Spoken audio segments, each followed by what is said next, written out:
ಜಿಲ್ಲೆಯ ಶ್ರೀನಿವಾಸಪುರದಲ್ಲಿ 6 ತಿಂಗಳಿನಿಂದ ವೇತನ ಸಿಗದ ಹಿನ್ನೆಲೆಯಲ್ಲಿ ಹೊರಗುತ್ತಿಗೆ ಪೌರ ಕಾರ್ಮಿಕರು ಪುರಸಭೆ ಕಚೇರಿ ಮುಂಭಾಗ ಧರಣಿ ನಡೆಸಿ ಆಕ್ರೋಶ ವ್ಯಕ್ತಪಡಿಸಿದ್ದಾರೆ. ಸುಮಾರು 67 ಮಂದಿ ಪೌರ ಕಾರ್ಮಿಕರು ಪ್ರತಿದಿನ ಕೆಲಸ ಮಾಡುತ್ತಿದ್ದರೂ ಸಂಬಳ ಮಾತ್ರ ಕೈ ಸೇರುತ್ತಿಲ್ಲ. ಕುಟುಂಬ ನಿರ್ವಹಣೆ, ಮಕ್ಕಳ ಶಿಕ್ಷಣ, ಮನೆ ಬಾಡಿಗೆ ಮತ್ತು ವೈದ್ಯಕೀಯ ವೆಚ್ಚಗಳನ್ನು ಭರಿಸುವುದು ಕಷ್ಟವಾಗಿದೆ. ಇಪಿಎಫ್ ಹಣವನ್ನು ಸರಿಯಾಗಿ ಜಮಾ ಮಾಡಿಲ್ಲ ಎಂದು ಆರೋಪಿಸಿದರು. ಪ್ರತಿಭಟನಾ ಸ್ಥಳಕ್ಕೆ ಭೇಟಿ ನೀಡಿದ ಪುರಸಭೆಯ ಮಾಜಿ ಅಧ್ಯಕ್ಷ ಬಿಆರ್ ಭಾಸ್ಕರ್, ಬಾಕಿ ವೇತನವನ್ನ ತಕ್ಷಣ ಬಿಡುಗಡೆ ಮಾಡಬೇಕು ಹಾಗೂ ಪೌರ ಕಾರ್ಮಿಕರಿಗೆ ನಿವೇಶನ ಮಂಜೂರು ಮಾಡಬೇಕು ಎಂದು ಅಧಿಕಾರಿಗಳನ್ನು ಒತ್ತಾಯಿಸಿದರು. ಇದಕ್ಕೆ ಪ್ರತಿಕ್ರಿಯಿಸಿದ ಪುರಸಭೆಯ ಮುಖ್ಯಾಧಿಕಾರಿ ನಾಗರಾಜ್ ವಿ, ಇದೇ ತಿಂಗಳ 13ರಂದು 2 ತಿಂಗಳ ವೇತನ ಪಾವತಿಸಲಾಗುವುದು. ಉಳಿದ ಬಾಕಿಯನ್ನ ಹಂತ ಹಂತವಾಗಿ ಬಿಡುಗಡೆ ಮಾಡಲಾಗುವುದು ಎಂದು ಭರವಸೆ ನೀಡಿದರು. ಮುಖ್ಯಾಧಿಕಾರಿಗಳ ಭರವಸೆಯ ಬಳಿಕ ಪೌರ ಕಾರ್ಮಿಕರು ತಾತ್ಕಾಲಿಕವಾಗಿ ಧರಣಿಯನ್ನ ಹಿಂಪಡೆದರು.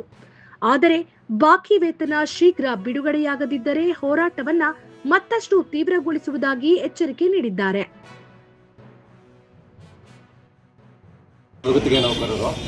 ಕಾರಣ ಏನಂತಂದರೆ ಕಳೆದ 6-7 ತಿಂಗಳಿಂದ ನಮಗೆ ಸಂಬಳ ಬಂದಿದೆ.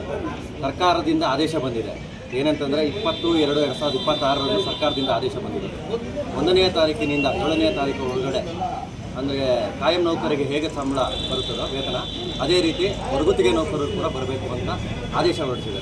ಆದರೆ ನಮಗೆ ಅವತ್ತಿಂದ ಇದುವರೆಗೂ ಕಳೆದ 7 ತಿಂಗಳಿಂದ ನಮಗೆ ಸಂಬಳ ನೀಡಿಲ್ಲ. ಕೇಳಿದ್ರೆ ಇವತ್ತು ನಾಳೆ ದುಡ್ಡಿಲ್ಲ ಅದು ಇದು ಅಂತಾರೆ.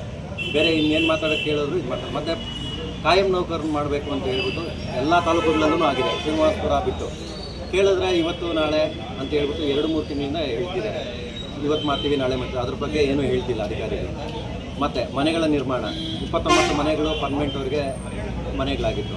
ಅವ್ರ ಮನೆಗಳು ಕಟ್ಸ್ಕೊಡಿ ಅಂತ ಹೇಳಿದ್ರೆ ಜಾಗ ಇಲ್ಲ, ಸ್ಥಳ ಇಲ್ಲ, ಅದು ಇದು ಅಂತ ಹೇಳಿದ್ರು. ಈಗ ನಿನ್ನೆ 2 ದಿನದ ಹಿಂದೆ ಜಾಗ ಗುರುತಿಸಿದ್ದೀವಿ. ಈ ವಾರದಲ್ಲಿ ಟೆಂಡರ್ ಕರೆದು ಮನೆಗಳು ಕಟ್ಸ್ಕೊಡ್ತೀವಿ ಅಂತ ಹೇಳಿದ್ರು. 5ನೇ ತಾರೀಕು 6ನೇ ತಾರೀಕು ಸಂಬಳ ಬಿಡೋದೇ ವ್ಯವಸ್ಥೆ ಮಾಡ್ತೀವಿ. ಈಗ ಬಾಕಿ ಇರೋದನ್ನು ಸ್ಕೂಲ್ಸು, ಕಲ್ಯಾಣ ಮಂಟಪಗಳು ಮತ್ತು ನಿನ್ನೆ ನಾವು ಇದು ಮಾಡ್ಕೊಂಡ್ಬಂದಿದ್ದೀವಿ, ಪಟ್ಟಿ ಮಾಡಿದ್ದೀವಿ. ಬಿಟ್ಟ ಇದು 9ನೇ ತಾರೀಕು ಮೇಲೆ ನಾವು ಕಟ್ತೀವಿ ಅಂತ ಒಪ್ಕೊಂಡಿದ್ದಾರೆ. ಈಗ ಅಕಸ್ಮಾತ್ ಇವನು ಹೊಸದಾಗಿ ಸೇರಿದಾನಲ್ಲ, ಅವನಿಂದ 1 ತಿಂಗಳು ಅಡ್ವಾನ್ಸ್ ಆಗಿ ನೀವು ಸಂಬಳ ಹಾಕೋಕ್ಕೆ ಏರ್ಪಾಟ್ ಮಾತಾಡಿದ್ದೀವಿ. ಈಗ ನಾಳೆಯಿಂದ ಕೆಲಸಕ್ಕೆ ಹೋಗ್ತೀವಿ. 6 ತಿಂಗಳು ಬರಬೇಕು. 6 ತಿಂಗಳಲ್ಲಿ ಒಂದು 15 ದಿನ ಟೈಮ್ ಕೊಡಿ. ಅದಕ್ಕೆ 6 ತಿಂಗಳದ್ದು ನಾನು ಇದು ಮಾಡಿಸಿ ಕಳಿಸ್ತೀನಿ.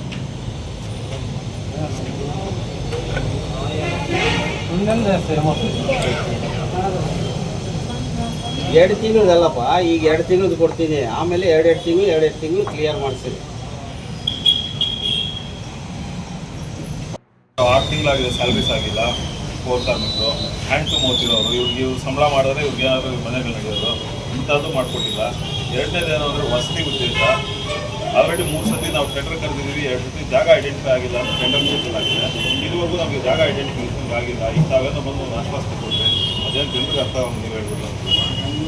ಒಂದು ನೀನು ಗುತ್ತಿಗೆ ಮತ್ತು ಹೊರಗುತ್ತಿಗೆ ನೌಕರಗಳ ಸಂಭಾವನೆ ಪಾವತಿ ಬಗ್ಗೆ ಏನು ಮನವಿ ಕೊಟ್ಟಿದ್ದಾರೆ, ಇದನ್ನು ಈ ಕೂಡಲೇ ಸಮುಚಿತ ಮಾರ್ಗದ ಮೂಲಕ ಮಾನ್ಯ ಜಿಲ್ಲಾಧಿಕಾರಿಗಳ ಮೂಲಕ ಸರ್ಕಾರಕ್ಕೆ ತಲುಪಿಸ್ತಾ ಇದೆ.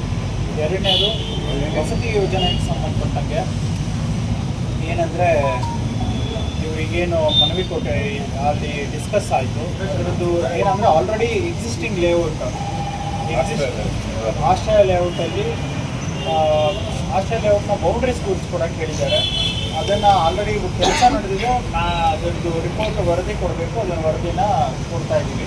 ಎರಡನೇದು ಸರ್ವೆ ನಂಬರ್ 17 ಬಗ್ಗೆ ಹೇಳಿದ್ದಾರೆ. ಅದಕ್ಕೆ ಸಂಬಂಧಪಟ್ಟ ದಾಖಲೆಗಳನ್ನ ಇವತ್ತೇ ಕಲೆಕ್ಟ್ ಮಾಡಿ ಕೊಟ್ಟು ಡಿಸ್ಕಸ್ ಮಾಡಿ ಆ 17ನ ಈ ಪೌರ ಕಾರ್ಮಿಕರ ವಸತಿ ಉದ್ದೇಶಕ್ಕೋಸ್ಕರ ಮೀಸಲಿಡೋದಕ್ಕೆ ಮಾನ್ಯ ಜಿಲ್ಲಾಧಿಕಾರಿಗಳಿಗೆ ಪ್ರಪೋಸಲ್ ಕಳಿಸೋದಕ್ಕೆ ಏನು ಅಡೆತಡೆ ಇಲ್ಲದೆ ಇರ್ತೀರ, ಬೇರೆ ಥರದ್ದು ಅಡೆತಡೆಗಳೇನು ಇಲ್ಲ ಅಂದರೆ ಸರ್ವೆ ನಂಬರ್ 17 ಮೀಸಲಿಡೋದಕ್ಕೆ ಸೂಕ್ತ ಕ್ರಮನ ಶೀಘ್ರದಲ್ಲೇ ಆದಷ್ಟು ಇವತ್ತು ನಾಳೆ 2 ಡೇಸ್ ಒಳಗಡೆ ಇದನ್ನು ಕೈಗೊಳ್ತೀನಿ ಅಂತ ಹೇಳ್ತೀನಿ. Thank you.